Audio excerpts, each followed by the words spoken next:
Hello, so I'm back again reading The Vein of Gold by Julia Cameron. I'm in the Kingdom of Sight, and the chapter is Color, and starting on page 122. In my town lives a tiny silver-haired sprite named Rhonda Fleming. No, not the actress, although Rhonda is highly theatrical, dressed at all times in shades of purple, violet, lavender, lilac, and mauve. She is frequently stopped on the street by total strangers, tourists from all over the country, who want to know if she is what she looks like to them, a metaphysical teacher. Yes, she is.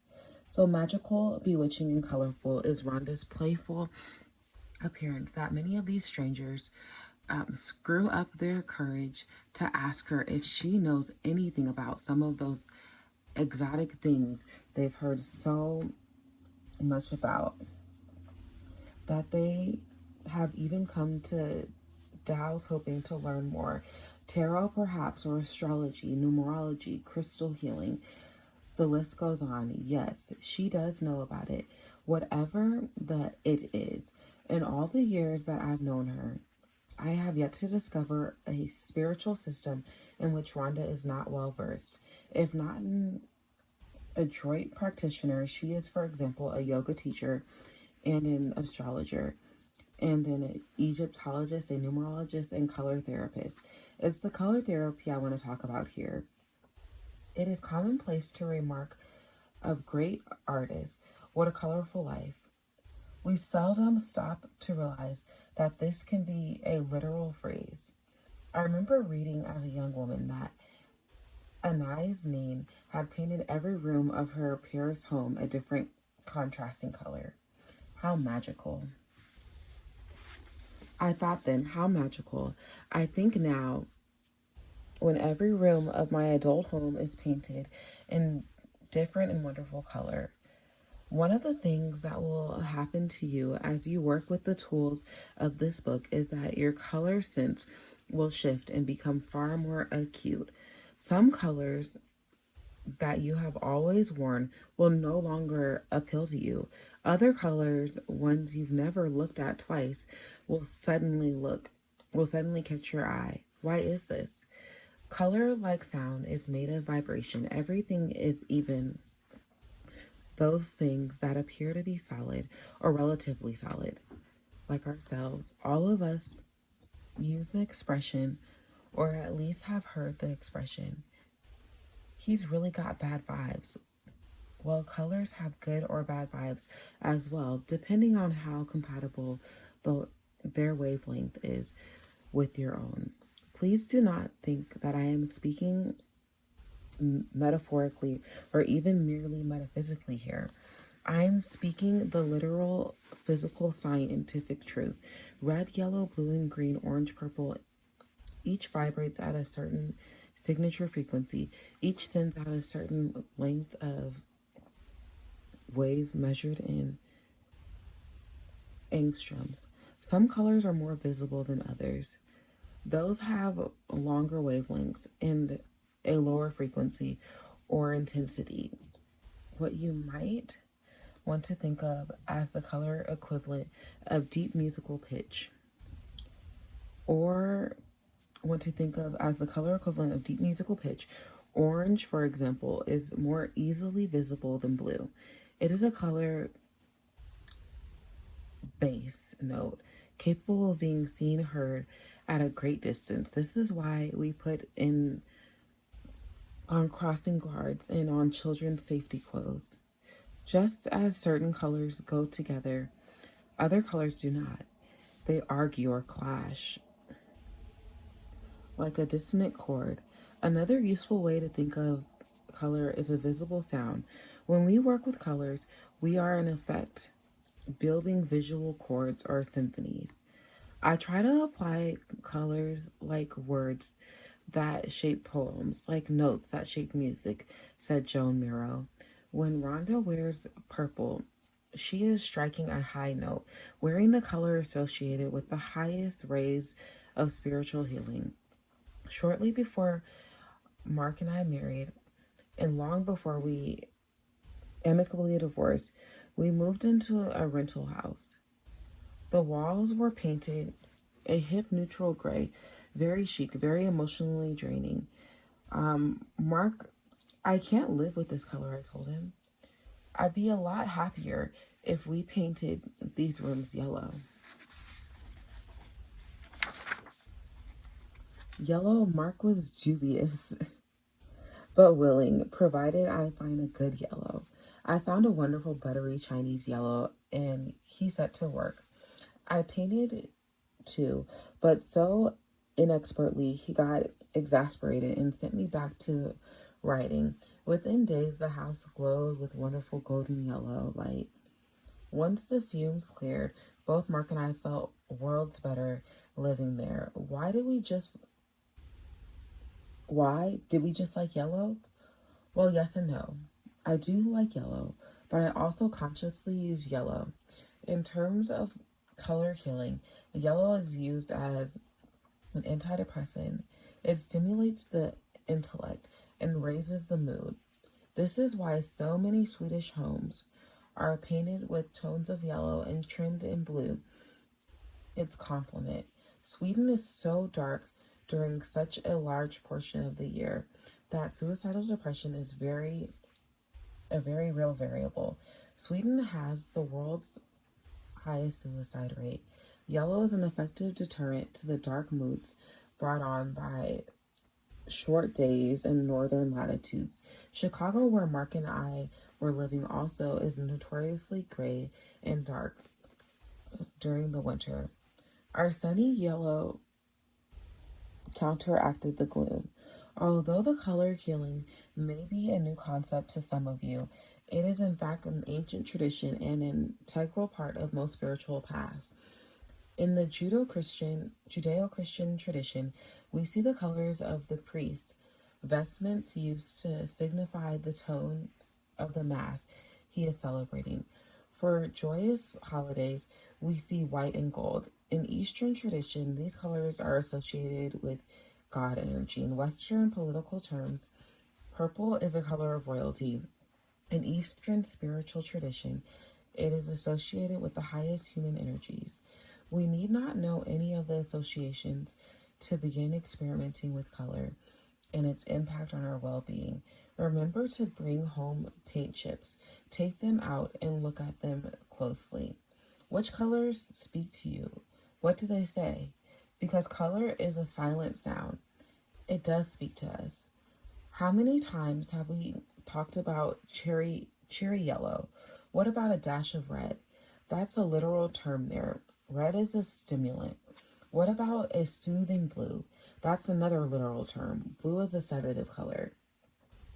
With a cooling effect, next consider green.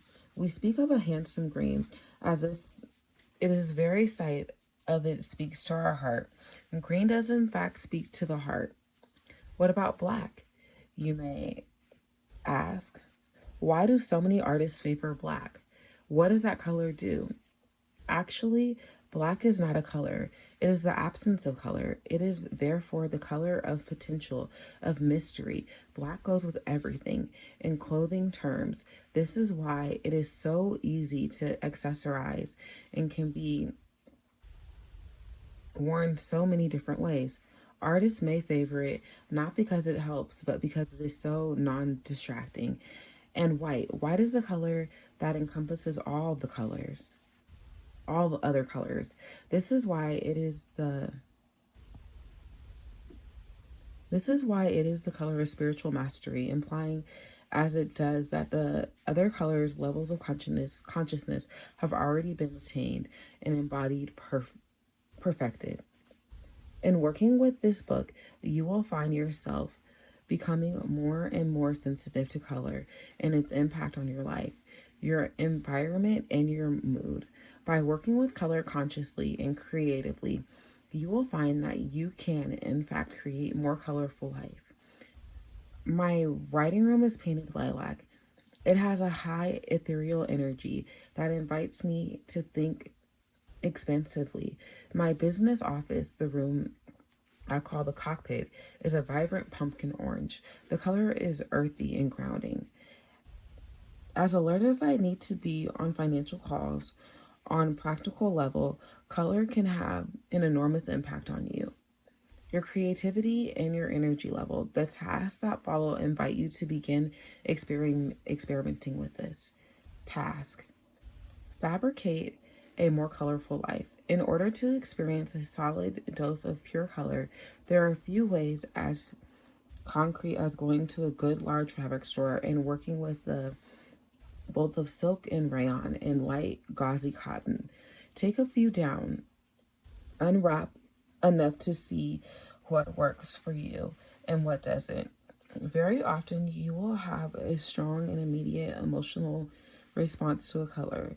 You may want to invite a newly discovered positive color into your life. Fabric can be stunningly inexpensive way to alter your environment. I am thinking now of the year I lived in a rental white apartment. It had high, wonderful windows and beautiful light, but it felt cold and impersonal until I took down its snowy white rental curtains and put up some gauzy sky blue ones that abruptly transformed the room into a piece of heaven or a piece of Aegon Isle, depending on your association. Because curtain material can and often should be light in weight, it can be light in price as well. I have time and again used curtains to a door room or workspace. Task: speculate on a different spectrum. Try on colors you never wear. Very often we have a few colors that we think of as our colors, those that look good or feel good on us. We have other colors that we view with suspicion, indifference, or even hostility. We may have inherited associations with them that are not even our own. Red may be too racy, purple may be tacky, orange may be loud, and so we never try those colors on to see how they actually look, feel, and sit with us. The impact can be physiological as well as physiological. Red clothing raises blood pressure, blue clothing lowers it. Try those colors on. Go to a store and deliberately try on the colors you are sure aren't your own. Do any of them in fact work for you? I had never owned anything purple in my life until dress designer Joe Dean Tipton surprised me with a purple dress and overrobe. I tried it on with hesitation and looked at myself in astonishment. I love purple. That's really your color, Joe Dean remarked. Up until that moment, it hadn't been. Okay, so that's the end of that section. It was pretty short, so I'm going to go back and read the quotes that are on the side. I try to apply colors like words that shape poems, like notes that shape music. Joan Miro. As human beings, we live in a world of colors. Each color is part of a whole. It is disharmony within this whole that leads to spiritual and physical dissonance within us, and ultimately to illness. Ingrid S. von Rohr. Color is directly connected to a particular vibration that, when used properly, will connect the brain almost instantly to that which it seeks to know. Joseph Rell. Body of Earth, don't talk of Earth. Tell the story of pure mirrors. The Creator has given you this splendor. Why talk of anything else, really? Fields of energy react with each other in a stimulating, equalizing, or sedating way. We can experience this upon entering a room filled with people, quickly sensing whether what room is permeated with vibrations that are harmonious or discordant. Charles Kloch. Easy is right. Begin right and you are easy. Continue Easy and you are right. Chuang Tzu.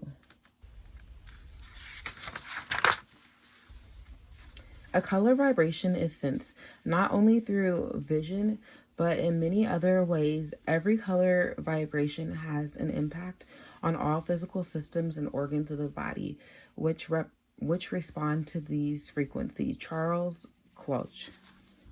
Creation is interested in the unborn.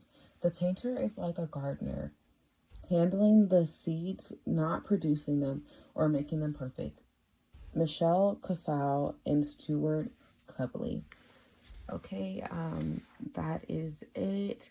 I'm just gonna say which page got stopped on in case anybody's reading along. So I stopped on page 126. I